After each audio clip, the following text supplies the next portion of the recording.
As this year's Strictly hopefuls get ready to slip on their sequins and strut their stuff, it's not surprising to hear that last year's winner, Rose Ayling-Ellis, is feeling a tug at her heartstrings. "I really miss it," the EastEnders actress, who was partnered with pro Giovanni Pernice, tells us. "I loved dressing up and the hair and makeup every week. That was the most exciting thing."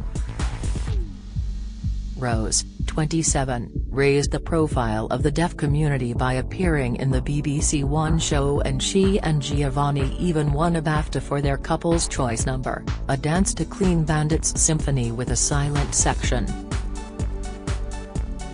"I was so nervous," she tells us of accepting the award. "My knees were shaking when it got announced. I was on the stage and I was like, oh my god, that's Olivia Colman." Stephen Graham and Saran Jones were there too, and Saran was looking at me directly when I was doing my speech and looked emotional. "I was like, oh my god, they're listening to me. This is amazing." And it wasn't just celebrities listening to Rose and her message from the deaf community. A bill to make British Sign Language a recognised language was also passed after her Strictly triumph, while deaf people have been sharing with Rose how she has helped change their lives. "When you're in Strictly, you're in a bubble and you don't really see what's going on in the outside world," Rose tells us over Zoom, joined by her sign language interpreter Kirsty Edwards. "After I finished and I got out to see the deaf community again, they said more people had been saying thank you to them and more people were signing now." Here, Rose tells us about how Strictly changed her life, the new campaign she's supporting, and Love Island star Tasha Ghori's representation of the deaf community. "Hi, Rose. Strictly will be back on our screens in a few weeks. Do you miss it? I really miss it. The experience was magical. I feel like I learned so much and it's something I'll carry for life. I learned about the way I think and I believe in myself more. It's not that I didn't think I could do it, I always knew I could, but there was a more personal side to it and I learned a lot about myself. You think it's just dancing and exercise, but it's about the mental side of things, too. Will it be strange seeing Giovanni dancing with someone new? No, I'll be really excited because the focus will be on the new couple and not on me and Giovanni," laughs.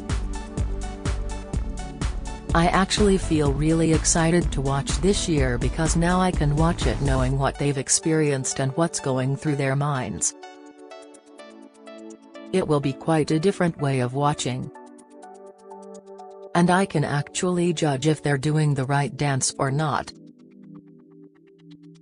I'll be like a judge, I'll have to get my own number paddle. Have you found a friend for life in Giovanni? Yes, for sure. After what we went through, how could we not stay in touch? He is so busy on his tour and then he's back in Strictly rehearsals, but we keep in touch and we text. You became a spokesperson for the deaf community since Strictly. Has that felt like a big responsibility? It's an honor to be that person, but it also comes with a little bit of pressure and it does feel like a big responsibility. So far, it's been so much fun and I'm just going to keep doing what I'm doing and enjoying myself while being that spokesperson. It's definitely happened very dramatically and quickly, but now people want to learn more and that's important to me. It's the things deaf people have been fighting for years and it's happened in the past year, which is incredible. Obviously, I wanted to do the community proud, but all I can do is be myself and spread awareness, and hopefully people will listen. Have you seen a change since the show? Definitely. There was a woman who came up to me and said that she'd been discriminated against badly at work and she went to court to fight her case and it wasn't going anywhere. She was almost going to give up and then she watched me on Strictly and she said, "I'm not going to give up, I'm going to give it one more go." She did, and because society has become more aware of the deaf community, she won the case very quickly after I was on Strictly. Did you watch Love Island? What did you think about Tasha Ghori representing the deaf community? I watched it for the first time in a long time. I hadn't watched it since 2018, but with Tasha being on it, I did. I think it's really good. She's confident and very proud of her cochlear implant and she doesn't hide it, which is great. It's good to see more representation on reality shows and hopefully we'll see it more on TV dramas, the news, in presenters and in children's programs. I hope it's not just reality TV, as real representation is when something is covered everywhere. You've been playing Frankie in EastEnders for 2 years. Can you tell us any behind-the-scenes secrets? You know the washing machines in the laundrette? Well, they have a man behind them who winds them up to make them look like they're real washing machines. There is literally someone behind it who is turning the washing machine round and round. I didn't know that when I started and I was like, ooh. You're also supporting Barbie's new campaign, Rose, Barbie and Friends, which is celebrating the new fashionista dolls and includes the first behind-the-ear hearing aid Barbie. Why was it important for you to get involved? It's a really important campaign to be involved with as kids can see a doll that represents them. After children watching me on telly and feeling like someone was representing them, this is something I could do for kids, too. I also love Barbie and it was my favorite toy, so I couldn't say no. And there's not just a deaf Barbie, there's a black Barbie in a wheelchair and one with a prosthetic leg, and a Ken with vitiligo. We all come in different shapes and if we all became more accepting of each other the world would be a much better place to live in. How much would it have meant to you to have it all like this yourself? I think it's really cool to see a Barbie with a hearing aid because I used to draw it on mine. But with the Barbie I had I used to pretend they were deaf anyway. It's important to have the choice. I had so much fun doing the shoot and I genuinely felt like a Barbie doll.